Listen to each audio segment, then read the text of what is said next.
tão importante para a vida espiritual do crente. Então, para nós começarmos, vamos até Lucas, Evangelho escrito por Lucas, o médico, capítulo 5, versículo 33, a partir do versículo de número 33, até o versículo de número 38. Antes de nós adentrarmos na questão dos efeitos do jejum, nós vamos analisar algumas coisas importantes dentro dessa passagem, para que nós possamos compreender como é que o jejum trabalha em nossa vida. Amém? Diz assim a palavra do Senhor. E eles lhe disseram: os discípulos de João jejuam e oram frequentemente, bem como os discípulos dos fariseus, mas os teus vivem comendo e bebendo. Jesus respondeu: podem vocês, os convidados do noivo, jejuar enquanto o noivo está com ele? Mas virão dias quando o noivo lhe será tirado. Naqueles dias jejuarão. Então lhes contou uma parábola: ninguém tira um remendo de roupa nova e costura em roupa velha. Se o fizer, estragará a roupa nova. Além de que o remendo da nova não se ajustará à velha. E ninguém põe vinho novo em vasilhas de couro velha. Se o fizer, o vinho novo rebentará a vasilha, se derramará, e a vasilha se estragará. Ao contrário, vinho novo deve ser posto em vasilha de couro nova. E ninguém, depois de beber o vinho velho, prefere o novo, pois diz: o vinho velho é melhor. Pai, nós te louvamos nessa noite, Senhor, pela tua palavra. E esta palavra, Senhor meu Deus, que é viva, eficaz e mais penetrante que espada de dois gumes, possa penetrar em nossos corações, Senhor amado, e fazer aquilo para o qual ela for enviada. Nos dê, Senhor amado, uma mente aberta para compreender, aprender, Senhor amado, e colocar em prática, Pai, tudo aquilo que o Espírito Santo nos conduzir nesta noite. Assim eu te peço, Pai, em nome de Jesus. Essa é uma das lições que Jesus traz para nós. E aqui ele está sendo indagado a respeito do jejum. Os discípulos deles comiam e bebiam, enquanto os de João jejuavam. E ele diz uma coisa interessante: mas podem jejuar os convidados enquanto o noivo está presente? Mas chegará o dia em que o noivo não estará, e eles assim jejuarão. Ele estava dizendo que o jejum é para os cristãos, para aqueles que o seguiriam, para aqueles que andariam com ele. Ratificando assim que o jejum é para os crentes da nova aliança. Portanto, é para nós.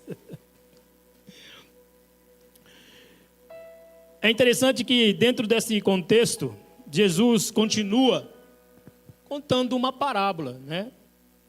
Ninguém coloca vinho novo em odres velhos, né? E ele continua dizendo: ninguém que tem uma roupa nova ou uma roupa velha e ganha uma nova, vai cortar a roupa velha para remendar a nova. Se bem que existem algumas pessoas que adoram roupa rasgada, né? É impressionante.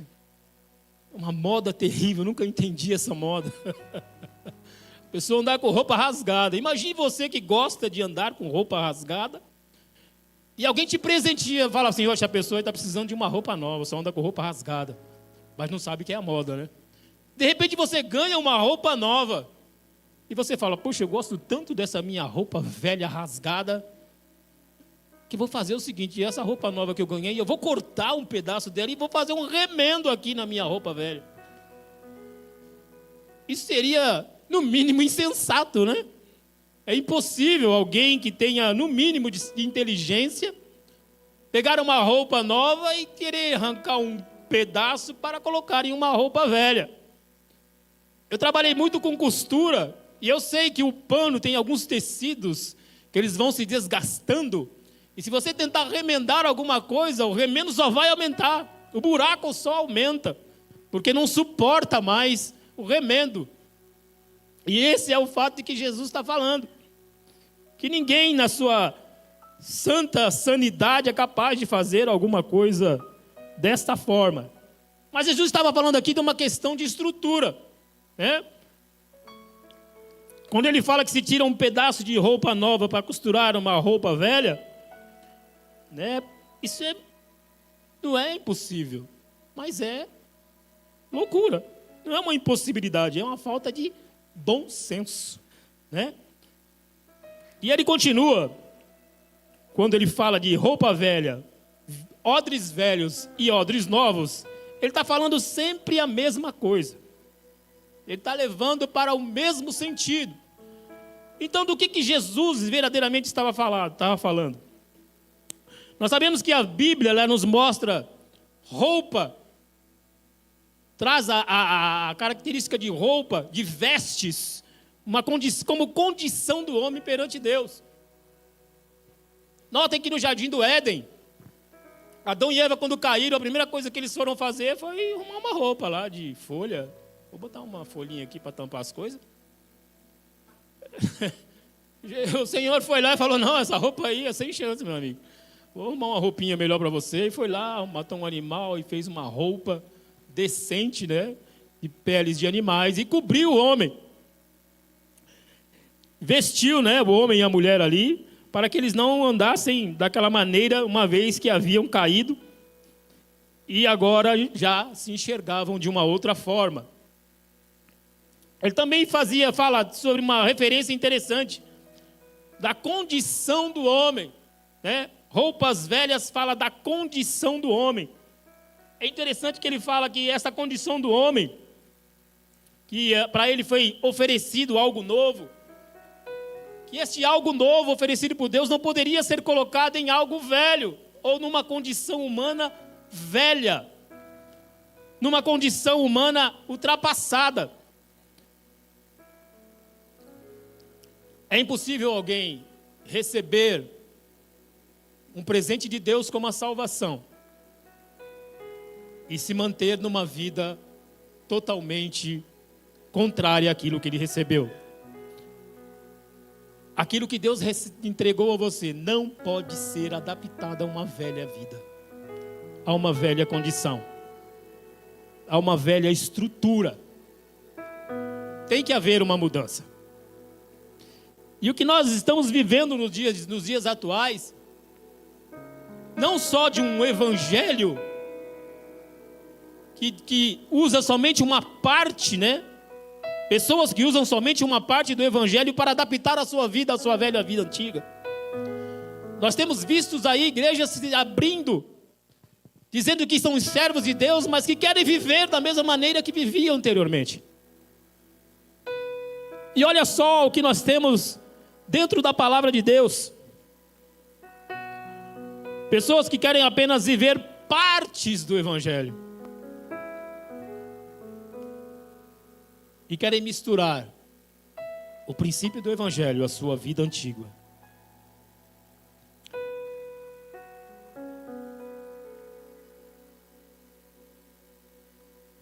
E olha só,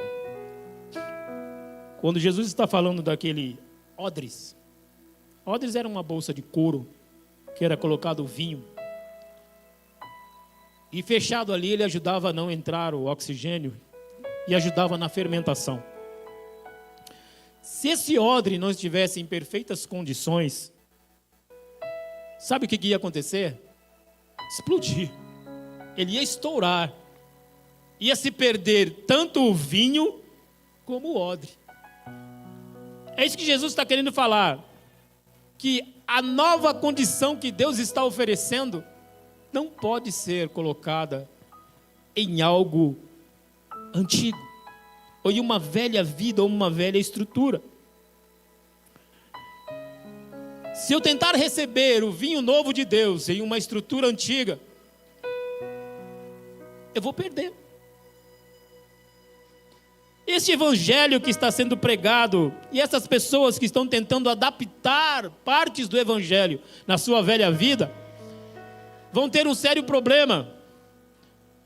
Vão ter um evangelho com data de validade.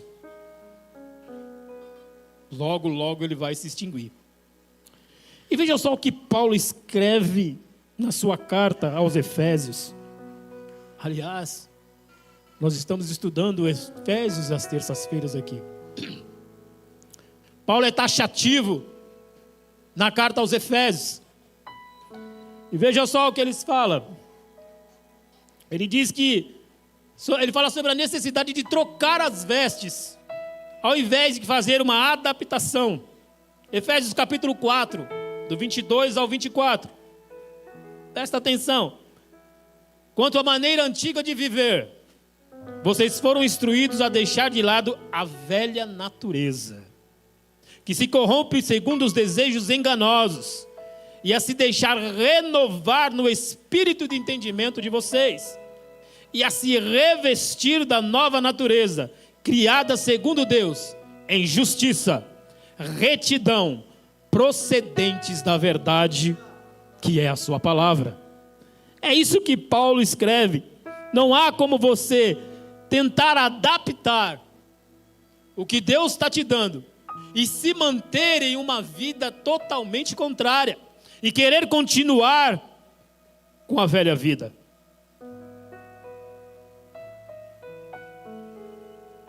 Você deve despir-se da velha natureza, do velho homem. Isso tem a ver com comportamento. 1 de Pedro capítulo 1, versículo 15, diz que isso aí tem a ver com procedimento. Ele diz: segundo é santo aquele que vos chamou, tornai-vos santos vós também. Morreu.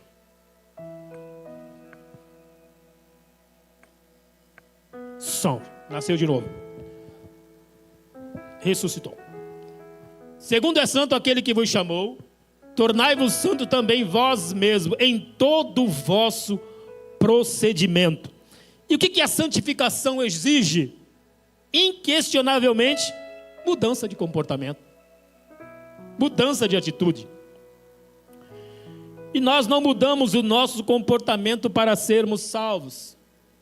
Mudamos o nosso comportamento porque somos salvos. E uma vez que somos salvos, temos que andar segundo os princípios da salvação que nos foi oferecida. Então a salvação que Cristo oferece deve ser recebida em uma nova estrutura de comportamento. Mais uma vez, Colossenses capítulo 3, versículo dos 5 a 10. Veja só o que diz a palavra do Senhor. Portanto, façam morrer tudo o que pertence à natureza terrena: imoralidade sexual, impureza, paixões, maus desejos e a avareza, que é idolatria. Por causa destas coisas é que vem a ira de Deus sobre os filhos da desobediência. Vocês também andaram nessas mesmas coisas, andaram no passado, quando viviam nelas. Agora, porém, abandonem igualmente todas estas coisas. Olha a lista: ira, indignação, maldade, blasfêmia, linguagem obscena no falar. Não mintam uns aos outros, uma vez que vocês se despiram da velha natureza com as suas práticas e se revestiram da nova natureza, que se renova para o pleno conhecimento segundo a imagem daquele que a criou. Então o que nós temos que compreender, que quando Jesus fala lá em Lucas 9, 25, quem quiser vir após mim, negue-se a si mesmo, tome a sua cruz e siga-me. Cruz é nada mais nada menos do que um símbolo de morte diária, constante. Mudança de comportamento tem a ver, está relacionada com a mortificação da carne. Faça morrer tudo que pertence à velha natureza. Sabe por quê?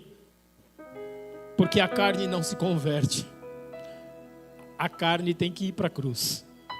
Se ela não for para a cruz, ela continua viva, e muito viva. E a Escritura nos responsabiliza. Somos responsabilizados pela mortificação da carne e pelas consequências dessa transformação. Romanos capítulo 12, todos conhecem 1 e 2. Pelas misericórdias de Deus, peço que ofereçam os vossos corpos como sacrifício vivo, santo e agradável a Deus, que é o vosso culto racional. E olha, continuando. E não vivam conforme os padrões desse mundo, mas deixem que Deus transforme pela renovação da mente, para que possam, após ter uma mente renovada, experimentar qual é a boa, agradável e perfeita vontade de Deus. Só depois de uma mente renovada é que eu posso experimentar a vontade de Deus. Tá, mas o que o jejum e como o jejum está relacionado a tudo isso? Como ele está relacionado a essa troca de vestes, a esses odres novos? Como é que o jejum pode ajudar o cristão nesse sentido? Mudança de comportamento requer domínio próprio, né? E a prática do jejum nada mais é do que o domínio próprio. É difícil jejuar, não é? Muito difícil. O jejum, ele afeta o nosso corpo de várias formas, tá? A desintoxicação, perda de peso, efeitos que devem ser vistos como colaterais, tá? Como meras consequências. Segundo a medicina, o jejum é muito bom. Se você quer emagrecer, você pode jejuar e você vai emagrecer, né? Ele desintoxica o corpo. Mas nós estamos falando aqui de um jejum totalmente diferente. Porque o propósito desse jejum para o cristão tem que ser espiritual. Não pode ser um mero, como se diz aí a palavra, uma mera dieta, né? Vou deixar de comer hoje, tudo bem. Você vai ver que o jejum vai muito mais além. É um ato de disciplina, né? Um exercício de domínio próprio, pela qual eu mortifico a minha carne. E quando eu mortifico a minha carne, eu tenho domínio sobre ela.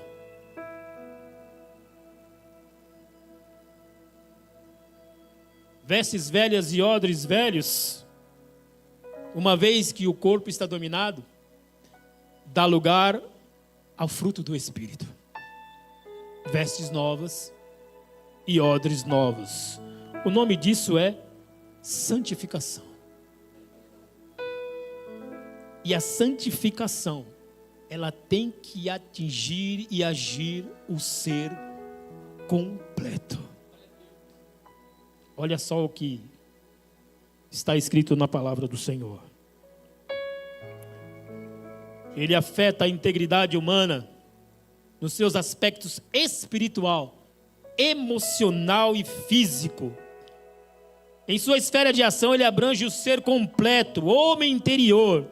E o que exatamente é o homem interior, o homem completo? Olha o que Paulo escreveu aos Tessalonicenses. Capítulo 5, versículo de número 23. O mesmo Deus de paz os santifique em tudo. E que o espírito, a alma e o corpo de vocês sejam conservados íntegros e irrepreensíveis na vinda de nosso Senhor Jesus Cristo. Tá bom, mas que homem interior é aí? O que compõe esse homem interior? Quem é esse camarada aí? Eu não conheço o homem interior. O homem interior, Arnaldo interior, ainda não fui apresentado a ele, mas vamos saber quem é. Quais são as partes desse todo? O apóstolo declara aqui que o homem é completo. Ele é composto de espírito, alma e corpo. E aqui nós temos na teologia o que é classificado de tricotomia, né? Tricotomia, não é que o homem seja feito de tricô, não, tá? Não, Deus foi lá e tricotou o homem, não é nada disso. Ele é feito de 3 partes, né? Espírito, alma e corpo. É o que diz Tessalonicenses, que santifica totalmente. Então implica em afetar todas as partes do homem, a parte integral do homem. Então o que a Escritura nos ensina é que nós somos homem exterior, da carne, e homem interior, alma e espíritos. Portanto, somos seres tripartidos, divididos em partes distintas, tá? E o jejum, os benefícios do jejum, tem que alcançar todas elas. Todas estas três partes, ele tem que agir dentro da vida de um cristão. Uma coisa muito importante, a Escritura nos apresenta em ordem: espírito, alma e corpo, e há distinção em cada um deles, tá? Em cada uma dessas partes. E nós temos que simplesmente enxergar primeiro, para depois saber quais são os efeitos de jejum em cada uma delas. Até meia-noite é dia. Eu ia fazer isso aqui como eu faço nas terças-feiras, mas nós ia passar aqui a noite todinha estudando. O que é o Espírito? O que é o seu Espírito? O Espírito é o lugar do qual temos consciência de Deus. É pelo Espírito que nós temos contato e consciência de Deus, que também é Espírito, tá? E também temos consciência das coisas espirituais. O espírito humano proveio do íntimo do Criador e da sua própria essência, tá? Então veja só o que diz 1 Coríntios 6,17. Aquele que se une ao Senhor é um só espírito com Ele. Deus é espírito e é necessário que os seus adoradores o adorem em espírito e em verdade. João 4,24. Então essa parte espiritual chamada espírito em nós é aquilo que nós nos comunicamos com o Senhor. Uma vez, uma coisa interessante, Paulo ele fala: o homem natural não entende as coisas de Deus, porque as coisas de Deus só se discernem espiritualmente. E uma vez que o espírito do homem está morto, está inativo, ele não consegue compreender as coisas espirituais. É isso que fala Paulo. O espírito morto não tem contato com Deus. Alma. Se o espírito traz a semelhança de Deus, os que nos diferencia um do outro, além, lógico, da aparência física, porque eu sou muito bonito e minha mãe sempre falou isso, é a alma. A alma é considerada a sede da personalidade, da razão, da emoção, da vontade. Ou seja, a alma é lugar dos sentimentos, pensamentos. Também é a sede das decisões. É uma coisa interessante. Tem um camarada chamado Lewis Sperry Schaefer. Ele diz assim: os elementos que combinam para formar a personalidade são intelecto, sensibilidade e vontade. Mas todos esses agem juntos, a fim de exigir uma liberdade tanto da ação externa, quanto da escolha dos fins para os quais a ação for direcionada. Olha só, o intelecto deve dirigir, a sensibilidade deve desejar, e a vontade deve determinar a direção dos fins racionais. Então, quanto o Espírito nos dá a consciência de Deus, a alma é onde nós temos consciência de nós mesmos e daquilo que nos toca, né? Vamos ao corpo. Então, antes de ir para o corpo, eu quero fazer um pequeno resumo aqui. A alma que acompanha o Espírito em sua partida é a personalidade. Nela estão ou se manifestam nossos pensamentos, sentimentos e a vontade. Contudo, lhes é natural como intelecto, memória, temperamento, alegria e tristeza, além de ser a importante sede das decisões e, portanto, do livre-arbítrio. Esta é a alma, né? Vocês vão saber já já como é que a alma comanda o ser humano. Então o corpo, nas escrituras, é chamado de casa ou tabernáculo. Segundo as escrituras, nós somos seres espirituais que habitam em um corpo, tá? Isso então, que está aqui de pé, é uma casa, é um tabernáculo. E os apóstolos utilizavam essa ilustração, quando eles diziam: sabemos que se a nossa casa terrena deste tabernáculo se desfizer, temos da parte de Deus um edifício, casa não feita por mãos, eterna nos céus. Ele está dizendo: se eu partir deste corpo e esse corpo ficar aqui, o que me aguarda lá em cima é um grande edifício, uma casa eterna, uma morada eterna. Glória a Deus por isso. As tentações e as inclinações ao pecado se manifestam no corpo e a partir dele nos afetam, tá? É uma coisa interessante. Nós temos a responsabilidade de subjugar os desejos, né? E o meio mais propício para isso é domínio próprio. Lembram de Caim e Abel? Quando Caim foi rejeitado e teve rejeitado também a sua oferta, o semblante dele caiu. E Deus falou: por que caiu o seu semblante?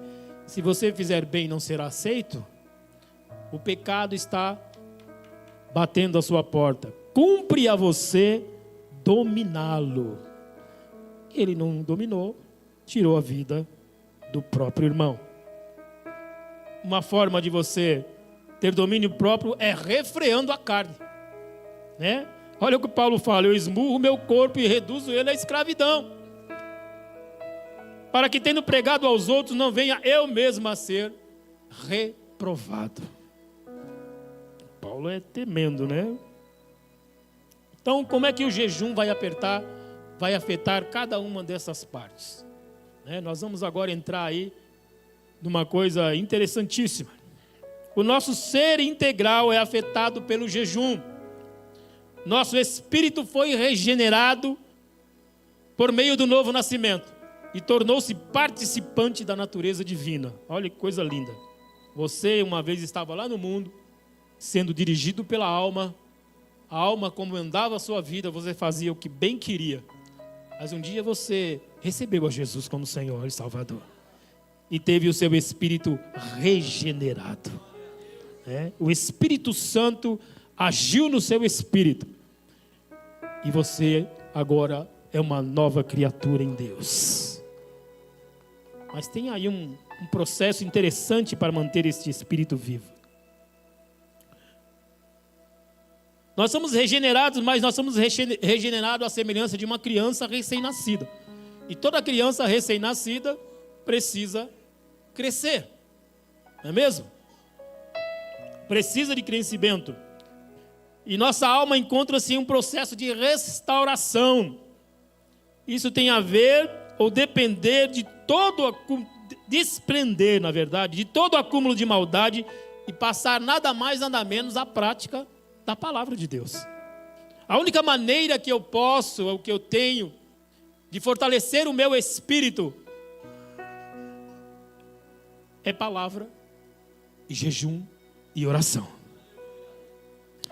É interessante que diz que a nossa alma carrega ainda a natureza pecaminosa e ela precisa ser freada por meio do domínio próprio.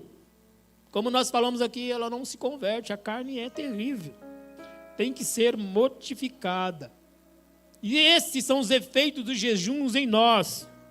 E eles podem ser classificados em cada parte do nosso ser completo. O que ela faz então? O que o jejum faz no espírito? Ele fortalece o espírito. O jejum nos desperta para a busca de Deus. Aumenta a nossa oração. O Lucas, falando da profetisa Ana, ele disse que ela ficava lá no templo, adorava dia e noite, não deixava o templo de jeito nenhum, com jejuns e oração. Falava também Lucas dos profetas da igreja de Antioquia, jejuando e orando. Dos presbíteros nas igrejas, que depois de orar, o Espírito Santo disse assim: separa para mim aí, ó, Paulo e Barnabé, para uma obra que eu tenho que entregar a ele. Ou seja, o nosso espírito renascido quer buscar a Deus, enquanto a carne se indispõe. O jejum pode ajudar o espírito humano? Sim. Começando por remover o entulho da carne que o sufoca. O anseio de buscar a Deus, de cultuá-lo, ou mesmo de obedecê-lo, é liberado. E até mesmo amplificado. Tem uma coisa interessante que acontece com o crente. Nós estamos falando da carta aos Efésios na terça-feira, de uma igreja que começou uma maravilha, fazia tudo, todas as obras, todo o cuidado com a igreja. Mas o Senhor disse que tinha uma coisa contra a igreja de Efésios, que ela tinha abandonado o seu primeiro amor. Fez tudo e só ficou naquilo. Perdeu a essência do princípio. O amor, muitas vezes, pela pregação do Evangelho, pela salvação de vidas. E hoje não é diferente.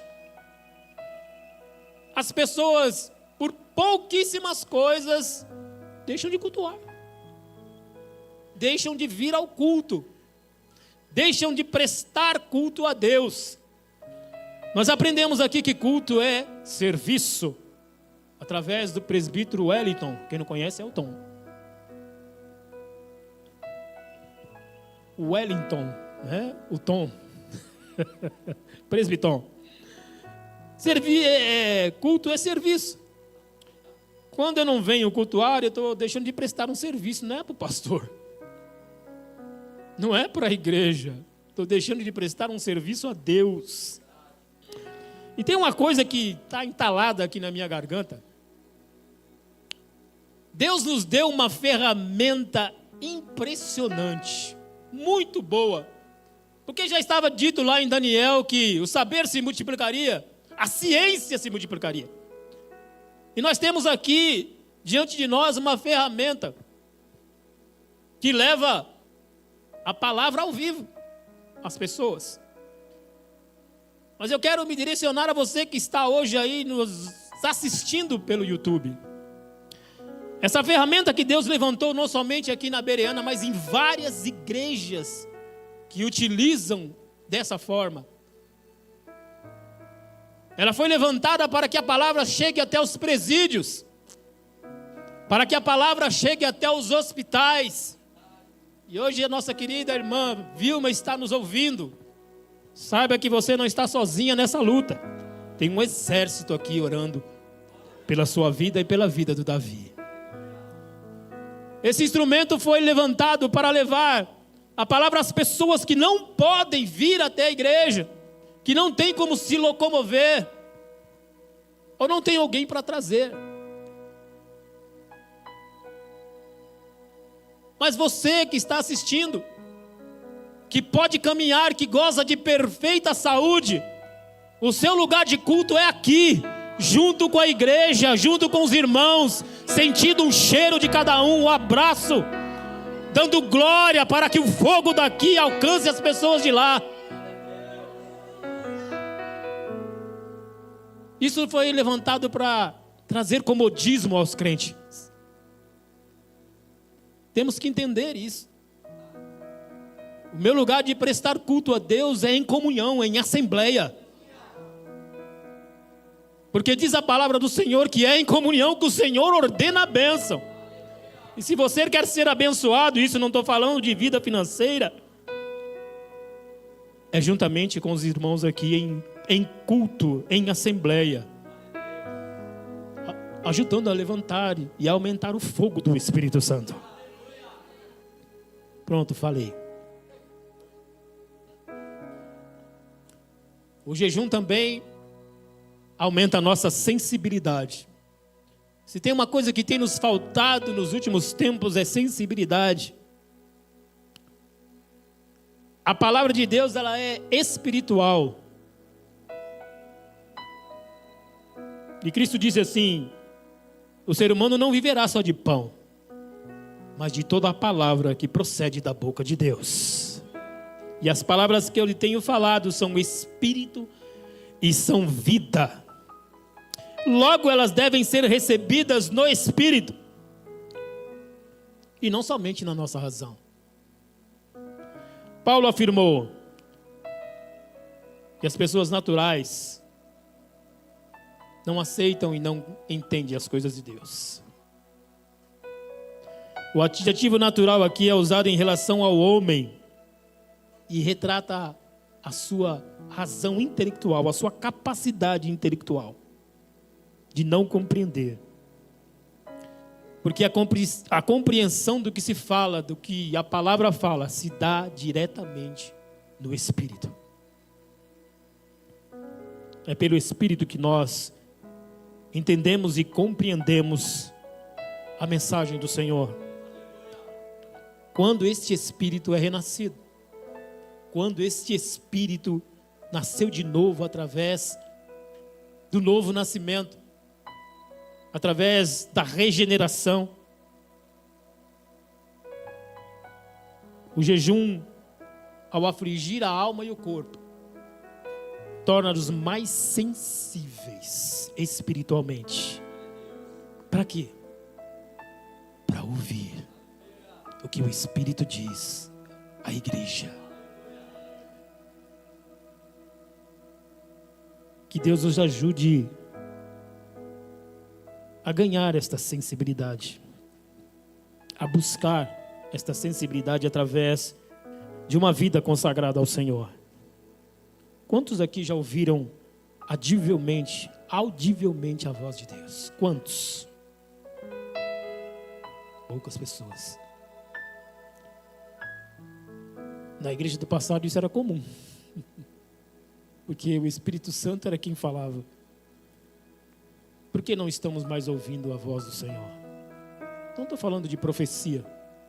Estou falando de você lá no seu quarto, no seu lugar secreto. Falando com Deus e Ele com você. Nós temos um grande defeito como cristãos. Quando vamos orar. Fazemos uma lista de pedidos. Enquanto que orar é uma conversa.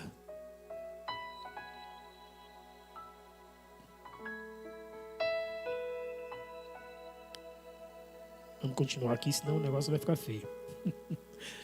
Qual é o impacto do jejum na alma? O jejum aflige a alma. Nossa alma, ela é afetada de forma interessante pelo jejum. Ela é afligida. A nossa vida de cristão deve afetar a nossa vontade, a nossa razão e sentimentos, e não o contrário.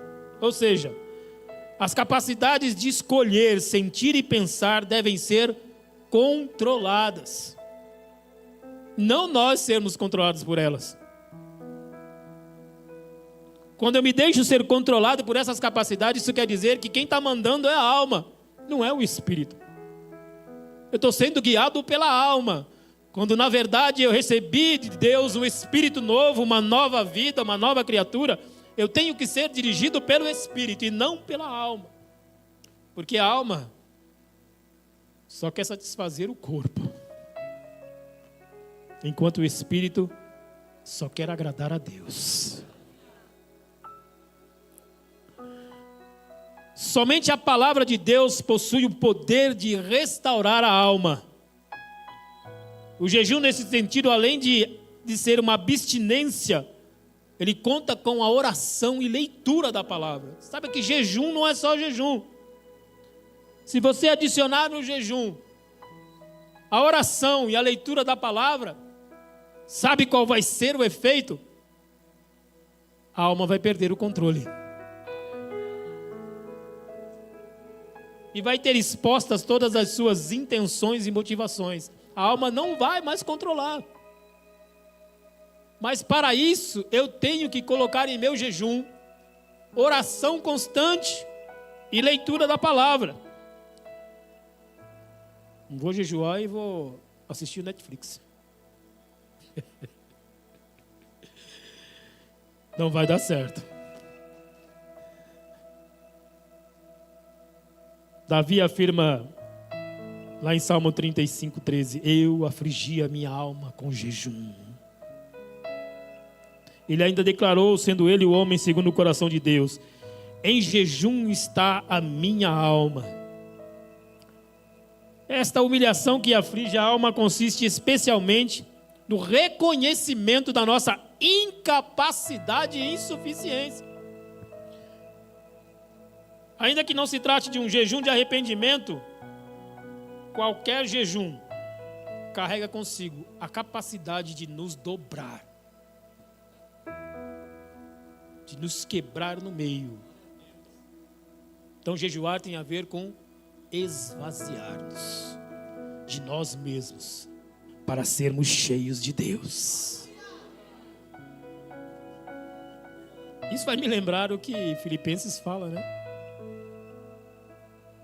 Mesmo sendo Deus, não teve por orgulho ser igual a Deus, mas esvaziou-se a si mesmo e foi encontrado como figura humana. Deixou a sua glória.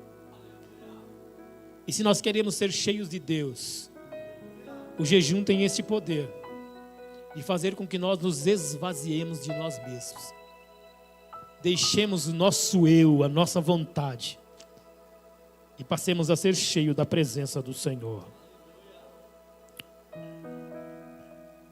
Isso tem a ver com reconhecer as nossas limitações e fraquezas, para depender pura e exclusivamente da graça do Senhor. Veja só o que Paulo declara aqui, 2 Coríntios 3, 5 e 6. Não que por nós mesmos sejamos capazes, como se partisse de nós. Pelo contrário, a nossa capacidade vem de Deus, que nos capacitou. O jejum tem o poder de trazer à tona o pior do que está escondido em nós. Isto é afligir a alma. E ele tem efeito sobre a nossa mente e sentimentos. E graças a Deus também, que ele tem poder sobre as nossas decisões.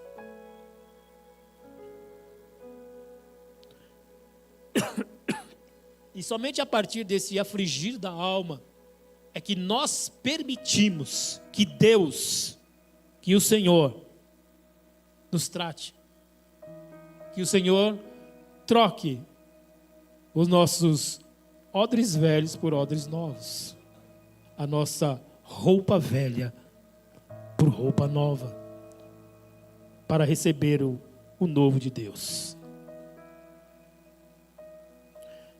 A nossa alma é a sede das nossas decisões. Quando nós a afligimos por uma disciplina e com propósitos espirituais, significa que decidiremos melhor baseados no que é do alto e não na nossa vontade, no que é espiritual. Se a alma toca tanto o espírito quanto o corpo, é certo que tendo liberado o espírito e mortificado o corpo pelo jejum, a alma conseguirá ser mais influenciada pelo espírito recriado e cheias das coisas de Deus do que pela carne, condenada pela natureza. Então, quando eu fortaleço o meu espírito, através do jejum, oração e palavra, eu tenho o controle da alma. Os desejos da minha alma não comandam mais. Não mandam mais em mim. Tenho o controle sobre os pensamentos, sobre as atitudes e sobre as decisões. Mas para isso eu tenho que afligir a minha alma. E isso só é possível através do jejum. Como é que se ganha essa guerra? Como é que eu consigo ganhar? Isso é uma guerra constante, irmãos. É uma guerra diária do cristão. Essa guerra vai continuar dentro de nós até o dia que formos levados para o Senhor. É aquela guerra que Paulo fala. O que eu quero, o bem que eu quero fazer, eu não faço, mas o mal que eu não quero, eu faço. Era uma guerra constante. Eu já dei uma ilustração aqui a respeito disso. E aqui diz que na guerra da carne com o espírito, quem decide é a alma. Mas ela é influenciada por quem está mais forte. E eu já perguntei aqui, vou perguntar de novo. Dentro de você tem 2 cachorrinhos, 2 cachorrão. Um preto e um branco. Brabos. 2 pitbull. Vamos aumentar esse cachorro aí. Quem conhece aí o dogo argentino? Dogo argentino. É um cachorro gigante. E tem 2 dentro de você. Uma briga terrível. Quem ganha essa briga? Aquele quem você alimentar mais. Assim é a briga da carne com o espírito. Aquele a quem você alimentar mais é o que vai vencer essa batalha. É só você dar mais comida ao espírito e menos ao corpo. Isso através de jejum. Esse foi o impacto na alma. E o impacto no corpo? O jejum, ele subjuga o corpo. Clemente de Alexandria diz assim: o jejum, como o próprio termo indica, significa abstinência de alimento. Mas não é o alimento que nos torna mais ou menos justos ou injustos. O jejum tem uma significação profunda. Assim como o alimento é para a vida, a abstinência dele é para a morte. Do mesmo modo, nós seres humanos devemos jejuar no sentido de morrermos para o mundo. E depois disso, tendo recebido o alimento divino, viver em Deus. Só depois disso. Olha o que o reformador Martinho Lutero disse aqui. A respeito do jejum, eu digo o seguinte: é correto jejuar com frequência, com a finalidade de subjugar o corpo. Mas o que é subjugar o corpo? O que é esse subjugar? A resposta é meio terrível, né? É reduzir o corpo à servidão. É o mesmo que conduzi-lo por um caminho nada agradável. Imagine você andando em uma estrada cheia de caco de vidro, pisando ali descalço. Um caminho nada agradável, mas que lhe fará muito bem.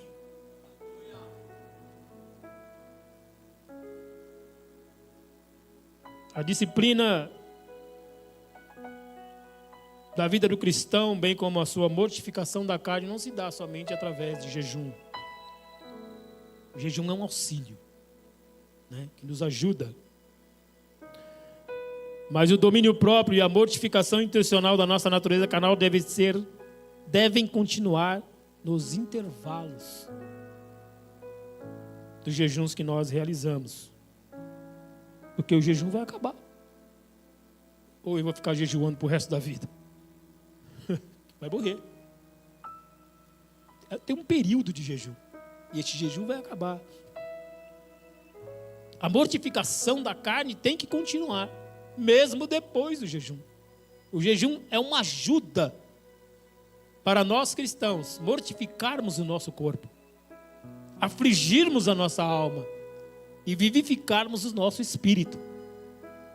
É o jejum que nos ajuda. Oração e palavra.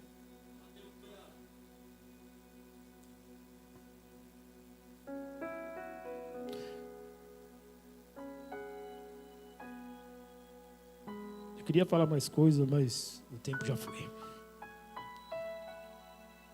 É hora de nós mudarmos o nosso conceito sobre o jejum. Às vezes nós jejuamos uma vez de 5 em 5 anos. Ou 2. Temos que mudar esse conceito. E passarmos a jejuarmos com mais frequência. O próprio efeito do jejum no espírito, na alma e no corpo. Para quem jejua regularmente, vão gritar tão alto que não serão mais ignorados. Eu quero concluir assim, dizendo a você que nós aprendemos aqui que o jejum limpa a alma, levanta a mente, submete a carne ao espírito, torna o coração contente e humilde, dispersa as nuvens da concupiscência, apaga o fogo da luxúria e acende a verdadeira luz da castidade. Este é o jejum. E estas são o que ele pode... Meu Jesus amado. E o que ele pode causar na sua vida.